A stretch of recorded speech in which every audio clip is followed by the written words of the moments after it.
Hi, and welcome to the show. I'm Nancy Guppy, coming to you from the Labor Temple, located at First and Clay in Seattle's Belltown neighborhood. This historic landmark building opened in 1942 as a home for unions representing organized workers. Although the original intent of the temple has changed over the years, the bones of the building are intact. It's been beautifully renovated and now houses a coffee shop, salon, co-working facilities, and for Art Zone's purposes, 2 gallery spaces that feature local artists. More on that a bit later in the show. In the meantime, we've got a terrific lineup for you, including Crystal Pite at PMB, Nifty celebrates 18 years, Seattle's civic poet. After St. Paul's Cathedral burned down, Ma still drove us to Mass. And music from beautiful freaks. And we'll begin with the fascinating work of visual artist Natalie Krick. One of my favorite quotes by Marilyn Monroe is something she said to the photographer Lawrence Schiller. She said, "Marilyn Monroe's like a veil I wear over Norma Jean."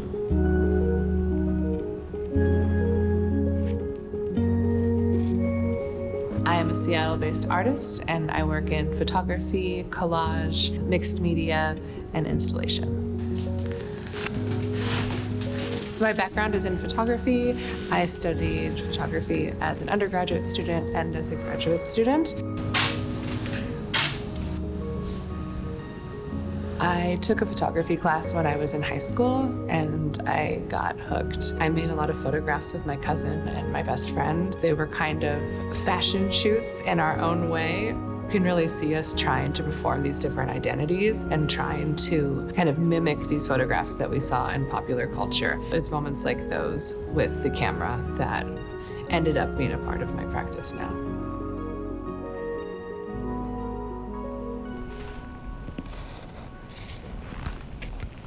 I started to move away from just making photographs and showing the photographic prints. And I started to think more about how the image could be viewed as an object. But I started cutting things up with using fashion magazines and putting things together in a kind of very playful way.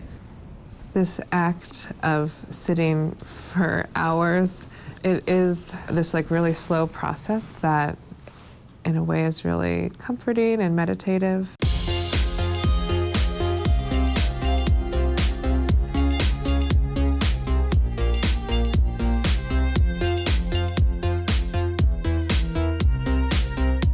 I would say that feminism plays a large role in my work, and looking at the world through a feminist lens, I'm always really drawn to contradictions that I feel and how I feel conflicted about the way that femme-presenting people have been objectified and photographed, but also at the same time, there is this love of looking that I also partake in. So I think in my work, I'm always having a conversation with those two things in some way or another.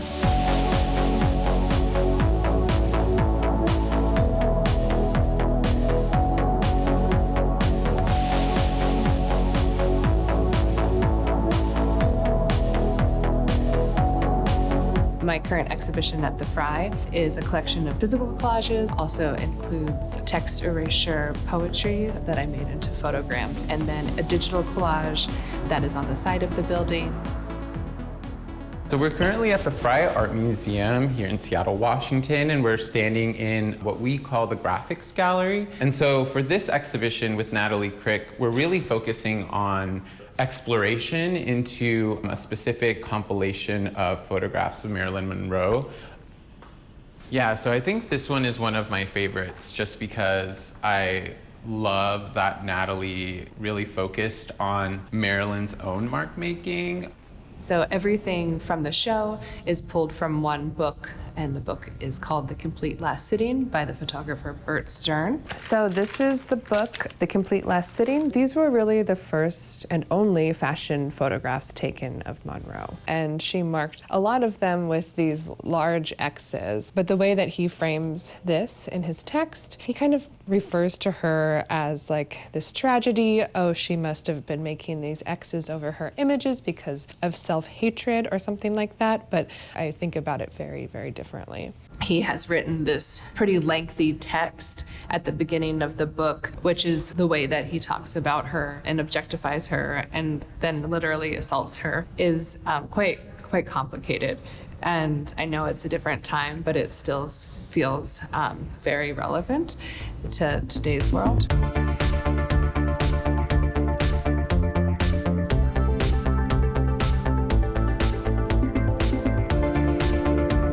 I think art is incredibly important because we are able to have these moments when looking at work where maybe something opens up the way that we are thinking about the world.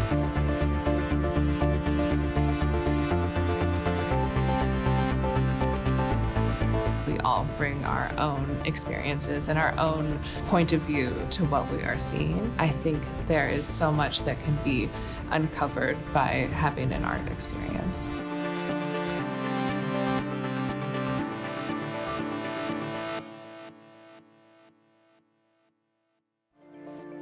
Learn more about Natalie on her website and make sure to check out her artwork in the Fry Art Museum's Boren Banner series, running now through April 6th.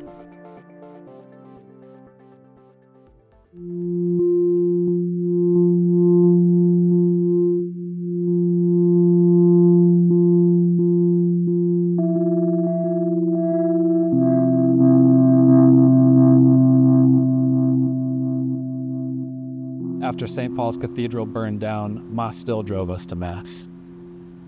Held in an old bingo hall. The liturgy came on folding chairs, kept time with the slapping sounds of small kid feet on Duraflex floors. Of course I did not know, then though should have guessed it, the old Gothic facade was quarried basalt from the Cowiche Canyon. On a different island all my Kasama's feet read. The whole Barcada a muddy mess. Everyone knows a joke about fat lips and flat noses. As a matter of course, the lava flow followed us. The older Filipino women in the portico are my aunties. When the firefighters broke into the already smoking church, they found the altar already aflame. Too dangerous for Father Royce to retrieve the Eucharist, the 100-year-old domed ceiling caved in. A man, depending on charity, searched for a shirt from the clothing bin, lighting his way with a match or a Bic. He couldn't remember, so he was fined $4.4 million and spent 3 years in Idaho maximum security. Stacks of soot-slick stones were all that was left in the end. We knelt on hard ground.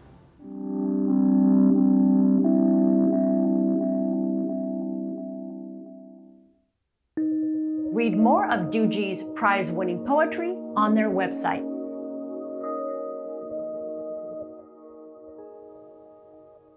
Our musical guest this week is the wildly fun art punk band Beautiful Freaks. And here they are from the Sunset Tavern stage performing their original song, Loser Sellouts.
Hear more music by Beautiful Freaks on Bandcamp and on the new and national DIY blog platform Freak Scene. And keep current with the band's live performance schedule on Instagram.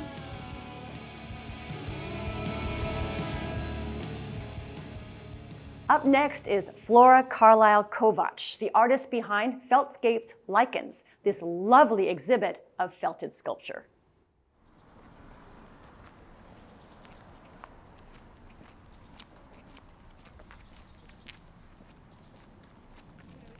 I think I'm naturally attracted to textures and forms and shapes.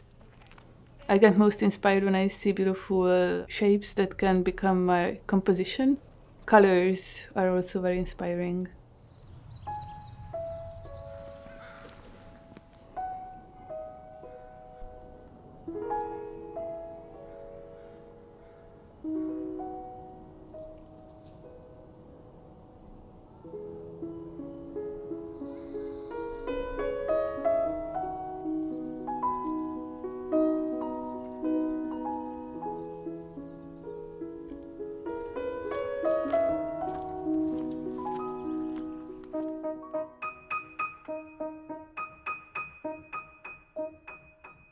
I grew up in rural Hungary, in a smaller town in Szeged.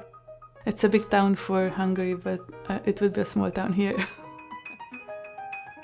My mom was an art teacher. My uncle and my aunt were sculptors. My grandfather was a furniture maker. When I was growing up, I was always interested in all kinds of fiber arts. I was trying weaving, knitting, basket weaving, beading, lace making, embroidery. When I grew up, I visited an exhibit in my home country of Anna Kubinyi. She was a super innovative artist. Her weavings had layers of perpendicular fins on the surface. She was probably one of my main influences. When I was in my teenage years, the war in Serbia was going on. So we could hear the jets flying across the border. That was a little scary. I moved to the United States 12 years ago. So nature is very different here than where I grew up. I love living so close to beautiful parks in Seattle, like Lincoln Park, Seward Park, Smith Park. So felting is the most ancient textile technique because you don't need any sort of instruments to process the fibers. We only need loose washed wool. We organize the fibers to go in one direction. And once we make the wool fiber moist and soapy, we start agitating the fibers by rubbing and rolling. Then the fibers start migrating and connecting. And this is how the fabric gets really dense. When I work, I love listening to music. When I need to focus, I usually listen to music without any words.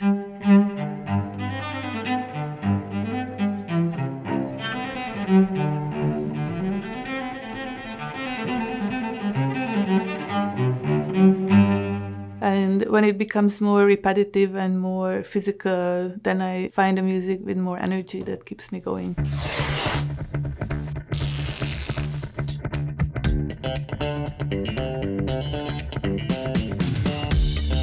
It's a modern way of felting when we start incorporating different materials in the felt.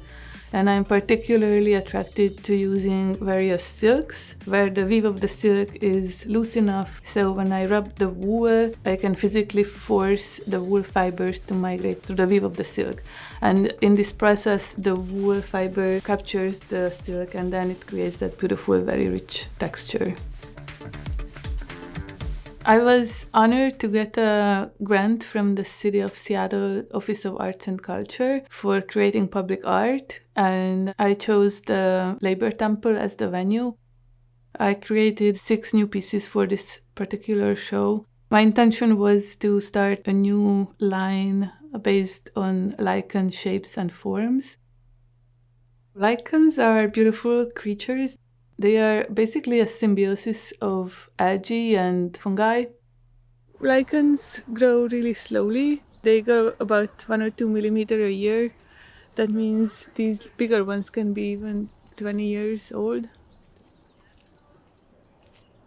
Felting is a combination of painting and sculpting. It still blows my mind that we can create on so many levels from felt. I think this is the most diverse or versatile medium. We can make something very small, like even jewelry, and we can felt as large as making yurts or houses. When I was exploring making garments, wearable art without tailoring and sewing, that completely blew my mind. Sometimes I take some time to work only on scarves, only on hats, and then I make wall art. And this way, I don't feel I ever get bored.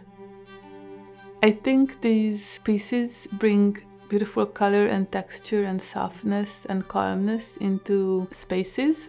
And I think these soft textiles beautifully complement the modern buildings built from glass and metal and concrete.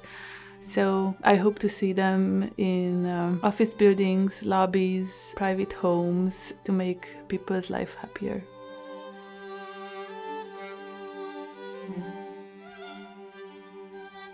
Catch Feltscape's Lichens now through March 31st.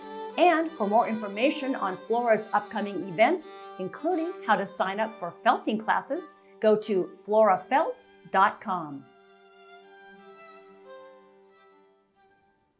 Finally, Nifty, the National Film Festival for Talented Youth, hits Seattle April 3rd through the 6th. Good? You're great. No. I'm acting. This hugely popular annual event showcases filmmakers 24 years old and younger from all over the world. Documentaries, full-length features, shorts, animation, and all manner of special events makes this a 4-day festival you don't want to miss. For the full schedule, along with ticket and pass information, go to nifty.org. And that's a wrap. Big thanks to the Labor Temple for hosting us, and a reminder that Feltscape's Lichens runs through March 31st.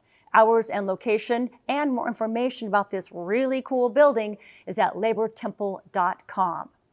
And we're going to leave you with some dress rehearsal footage from Emergence, a phenomenal dance piece by choreographer Crystal Pite. This performance, part of the Pacific Northwest Ballet's 4-dance program, also called Emergence, closes March 23rd. Ticket information is at pmb.org. So enjoy, have a great week, and we'll see you soon.